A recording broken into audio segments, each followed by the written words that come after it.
فلا اقسم بمواقع النجوم، یہ لا جب آتا ہے پہلے تو وہ مخاطب کی بات کی نفی کرنے کے لیے، نے اٹ از لائک دیٹ، یہ نفی ہے۔ لا اقسم بیوم القیامہ، تمہارے خیالات غلط ہیں، میں قیامت کی قسم کھاتا ہوں۔ تو فرمایا فلا اقسم بمواقع النجوم، وقع یقع کے کیا معنی ہے؟ اور یہ سورت کون سی؟ واقعہ، اذا وقعت الواقعہ، وقع گر جانا، پڑ جانا، یہ ستاروں کے ڈوبنے کی جگہ ہے۔ فلا اقسم بمواقع النجوم وانہ لقسم لو تعلمون عظیم، اور اگر تم جانو تو یہ بہت بڑی قسم ہے جو ہم نے کھائی ہے۔ اس وقت کا انسان کیا سمجھتا کہ ستارے کہاں جاتے ہیں، کہاں غروب ہوتے ہیں، کہاں گرتے ہیں؟ آج ہمیں معلوم ہے۔ سورہ حامیم سجدہ میں جو کہا گیا ہے سنریہم آیاتنا فی الآفاق وفی انفسہم حتی یتبین لہم انہ الحق، ہم انہیں اپنی نشانیاں دکھائیں گے آفاق و انفس میں، یہاں تک کہ یہ بات واضح ہو جائے گی کہ قرآن حق ہے۔ آج ہمیں معلوم ہے خلا میں بلیک ہولز ہیں، اور یہ بلیک ہولز بڑے بڑے ستاروں کے پچکنے سے، پچک جانے سے پیدا ہوئے، اور جب وہ بڑے ستارے پچکتے ہیں، جو خلا پیدا ہوتا ہے، ویکیوم، اس میں بڑی طاقت ہوتی ہے، اس کے پاس سے کوئی سیارہ، کوئی ستارہ گزر جائے اسے کھینچ لیتا ہے قبر کے اندر۔ یہ بلیک ہولز کا تصور، اسی لیے اللہ نے اس وقت کے لوگوں کے لیے کیا کہا؟ فلا اقسم بمواقع النجوم وانہ لقسم لو تعلمون عظیم، انہ لقرآن کریم، یہ بہت باعزت قرآن ہے، فی کتاب مکنون، ایک چھپی ہوئی کتاب میں ہے، لا یمسہ الا المطہرون، اسے چھو ہی نہیں سکتے مگر انتہائی پاک ہستیاں۔ اس کے کیا معنی ہے؟ پہلی بات تو ہمیں معلوم ہو گئی، مراد فرشتے ہیں، بے ایدی سفرۃ کرام بررہ، اسی کی شرح ہو رہی ہے نا۔ اسی سے ایک فقہی مسئلہ نکالا گیا کہ بغیر وضو کے ہاتھ نہ لگاؤ، لیکن اس کا اصل مفہوم کیا ہے وہ سمجھیے۔ قرآن کی روح تک کوئی نہیں پہنچ سکتا جب تک کہ تزکیہ نفس نہ ہو گیا۔ اگر حب مال، حب دنیا، حب جاہ، حب شہرت، اگر یہ تمام محبت میں دل سے نکل نہ جائیں تو قرآن کی روح تک آپ کی اپروچ نہیں ہوگی۔ مولانا روم نے کہا ہے، اگرچہ ذرا میں سمجھتا ہوں کہ انہوں نے بہت سخت الفاظ استعمال کیے ہیں، ماز قرآن مغزہا برداشتے استخاں پیش سگاں انداختے، ہم نے قرآن سے اس کا مغز لے لیا ہے، جو ایسنس ہے وہ کھینچ لیا ہے، ہڈی کا گودا جو ہے وہ ہم نے نکال لیا ہے، ہڈیاں ہم نے پھینک دی ہیں کتوں کے سامنے جو لڑ رہے ہیں۔ علم کلام کا مسئلہ ہے صفات حق حق سے جدا یا عین ذات، قرآن مخلوق ہے یا نہیں ہے، غیر مخلوق، اور بڑے بڑے ہو رہے ہیں اس کے اوپر، یہ کتے لڑ رہے ہیں ان ہڈیوں کے اوپر۔ ہم نے اس میں سے اصل شے نکال لی، وہ کیا ہے؟ اللہ کی محبت، اللہ کی معرفت، یہ ہے اصل شے۔ ماذ قرآن مغزہ برداشتے استخاں پیش سگاں انداختے۔ تو جب تک انسان کا باطن پاک نہ ہو جائے وہ قرآن کے چھلکوں سے کھیلتا رہے گا، چاہے وہ کہنے کو مفسر ہو، قرآن کے باطن تک کبھی نہیں پہنچے گا۔ فی کتاب مکنون لا یمسہ الا المطہرون تنزیل من رب العالمین، یہ تھوڑا تھوڑا کر کے اتارا گیا ہے رب العالمین کی طرف سے۔ انزال کے معنی ہے دفعتاً اتار دینا۔ لیلۃ القدر میں آیا انا انزلناہ فی لیلۃ القدر، رمضان کے بارے میں شہر رمضان الذی انزل فیہ القرآن، باب افعال، لیکن حضور پر ایک دم نہیں اترا، تھوڑا تھوڑا تھوڑا تھوڑا 23 برس میں جا کر اس کی تکمیل ہوئی۔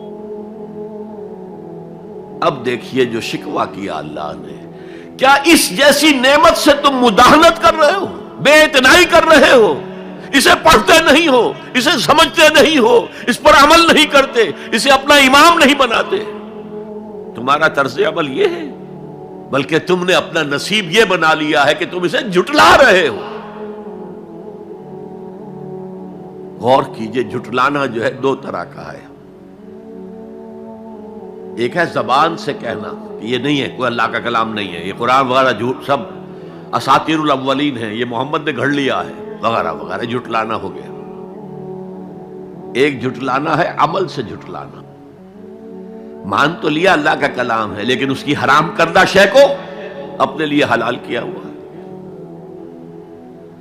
حدیث نبوی ہے، ما آمن بالقرآن من استحل محارمہ، اس شخص کا قرآن پر کوئی ایمان نہیں ہے جو اس کی حرام کردہ چیز کو اپنے لیے حلال ٹھہرا لے۔ اس اعتبار سے غور کیجئے، اور اس کی مثال بھی دی ہوئی ہے سورہ جمعہ میں، مثل الذین حملوا التوراۃ ثم لم يحملوها كمثل الحمار يحمل اسفارا بئس مثل القوم الذین کذبوا بآیات اللہ واللہ لا یہدی القوم الظالمین۔ مثال ان لوگوں کی جو حامل تورات بنائے گئے تھے اور پھر انہوں نے اس کی ذمہ داری کو ادا نہیں کیا، اسے قائم نہیں کیا، اس کے احکام پر عمل نہیں کیا۔ جیسے فرمایا ہے سورہ اعراف میں، قل یا اہل الکتاب، کہہ دیجئے اے نبی صلی اللہ علیہ وسلم، اے کتاب والو، لستم علی شیء حتی تقیموا التوراۃ والانجیل وما انزل الیکم من ربکم، تمہاری کوئی حیثیت ہماری نگاہ میں نہیں ہے، تمہارا منہ نہیں ہے کہ ہم سے دعا کرو جب تک کہ تم تورات اور انجیل کو اور جو کچھ نازل کیا گیا تمہاری طرف اسے قائم نہیں کرتے۔ آج اللہ ہماری دعائیں نہیں سنتا، 30 لاکھ جا کر حج کرتے ہیں، دنیا کے حالات میں کوئی ذرہ برابر فرق آتا ہے؟ اول تو حرام کی کمائی سے حج ہو رہا ہے، تو حج ہے ہی نہیں سرے سے۔ جو کچھ کرتے گئے تھے سودی کاروبار وہی آ کر دوبارہ شروع کر دیا، سرکاری ملازم تو جو رشوت پہلے لے رہے تھے اس کے بعد آ کر شروع کر دیا۔ یہ کیا ہے؟ یہ تکذیب بالعمل ہے، جھٹلانا ہے۔ تم نے اپنا نصیب یہ بنا لیا ہے کہ تم قرآن کو جھٹلا رہے ہو، جیسے کہ انہوں نے جھٹلایا تھا۔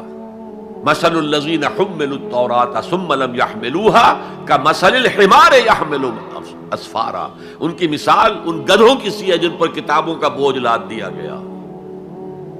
مکالمات فلاں تم گٹھڑی باندھ کر گدھے کے اوپر رکھ دیجئے تو کیا وہ واقعی منطقی اور فلسفی بن جائے گا؟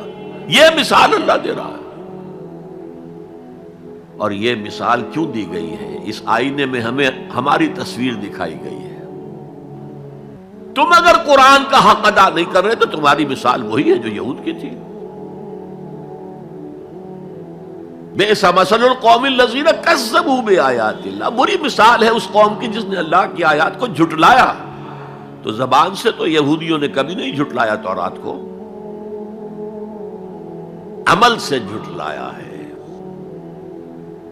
یہ وہ 5 مقامات ہیں جن میں اللہ تعالیٰ نے خود اپنے کلام کی ثنا بیان کی ہے، تعریف کی ہے، اس کی عظمت کو بیان کیا۔ اب میں آپ کے سامنے ایک حدیث رکھنا چاہتا ہوں، حضور نے کیا فرمایا۔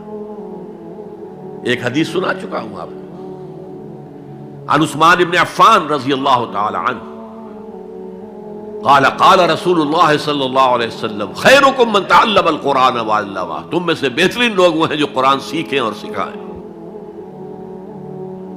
یہ حدیث بڑی عجیب ہے، یہ ترمذی میں بھی ہے اور دارمی میں ہے، اور اس کے راوی حضرت علی ہیں رضی اللہ تعالی عنہ۔ عن علی رضی اللہ عنہ قال، حضرت علی فرماتے ہیں انی سمعت رسول اللہ صلی اللہ علیہ وسلم یقول، میں نے سنا اللہ کے رسول صلی اللہ علیہ وسلم کو یہ کہتے ہوئے، انہا ستکون فتنۃ ان قریب ایک بہت بڑا فتنہ رونما ہوگا. حضرت علی فرماتے ہیں قلت، میں نے عرض کیا مل مخرج منہا یا رسول اللہ، اے اللہ کے رسول یہ فرمائیے اس فتنے سے بچنے کا، نکلنے کا راستہ کون سا ہوگا؟ جیسے آپ بڑے بڑے حالوں میں دیکھتے ہیں ایگزٹ، عرب ممالک میں لکھا ہوتا ہے مخرج، اگر کہیں آگ لگ جائے، کہیں دھواں بڑھ جائے تو نکلو، لال جو روشنیاں ہیں ان کے اندر جو نیچے دروازے ہیں ان کی طرف جاؤ، یہ مخرج ہے جان بچانے کی. یہاں ایک لحظہ توقف کر کے ہمارا اور صحابہ کا جو فرق ہے اس کو نوٹ کر لیجئے. اگر ہم ہوتے تو کیا پوچھتے؟ حضور یہ فتنہ کب آئے گا، کدھر سے آئے گا، کیوں آئے گا، کیا ہوگا؟ یہ سارے سوالات کرتے نا، جن کا عمل سے کوئی تعلق نہیں، معلومات ہے. حضرت علی نے کچھ نہیں پوچھا، بس آپ نے فرما دیا کہ بہت بڑا فتنہ ہوگا، تو بس ہمیں یہ بتائیے کہ اس سے نکلنے کا راستہ کیا ہے. اب سنیے حضور کی زبان سے قرآن مجید کی مدح. قال کتاب اللہ، فتنوں سے بچانے والی اللہ کی کتاب ہے. فیہ نبأ ما قبلکم، اس میں تم سے پہلے جو تھے ان کی بھی خبریں ہیں. قوم نوح اور قوم عاد اور قوم ثمود اور قوم مدین اور آل فرعون اور سدوم اور عمورہ کی بستیوں کے حالات ہیں کہ نہیں؟ وَخَبَرُ مَا بَعْدَكُمْ، اس میں تمہارے بعد جو آنے والے حالات ہیں وہ بھی درج ہیں. ذرا کھدائی کر کے نکالنا پڑتا ہے ورنہ حالات موجود ہیں. ایک اوپر کی چیز ہے، سامنے کی چیز ہے، ایک ذرا اندر سے کھدائی کر کے. لیکن یہ کہ حضور فرما رہے ہیں خبر و ما بعدکم وحکم و ما بینکم، اور جو بھی اختلافات تمہارے درمیان ہوں گے ان کا فیصلہ بھی اس کتاب میں موجود ہے. کاش کہ ہم اپنے مذہبی اختلافات کو رفع کرنے کے لیے قرآن کی طرف رجوع کریں جو حبل اللہ ہے. واعتصموا بحبل اللہ جميعا ولا تفرقوا. تو فرمایا کتاب اللہ فیہ نبأ ما قبلکم وخبر ما بعدکم وحکم ما بینکم. هو الفصل لیس بالحزل، وہ فیصلہ کن کلام ہے، ایسے ہی یابہ گوئی نہیں ہے. یہ قرآن کی آیات ہے. انہ لقول فصل وما هو بالحزل، سورہ تاریخ کے اندر آیا، تاریخ میں. هو الفصل لیس بالحزل من ترکہ من جبار قسمہ اللہ. اگر کوئی جبار شخص اپنی سرکشی میں اس قرآن کو ترک کر دے گا اللہ اسے پیس کر رکھ دے گا. وَمَنِ ابْتَغَى الْهُدَى فِي غَيْرِهِ أَضَلَّهُ اللَّهُ، اور جو کوئی ہدایت حاصل کرنا چاہے گا قرآن کے سوا کسی اور چیز سے اللہ اسے لازماً گمراہ کرے گا.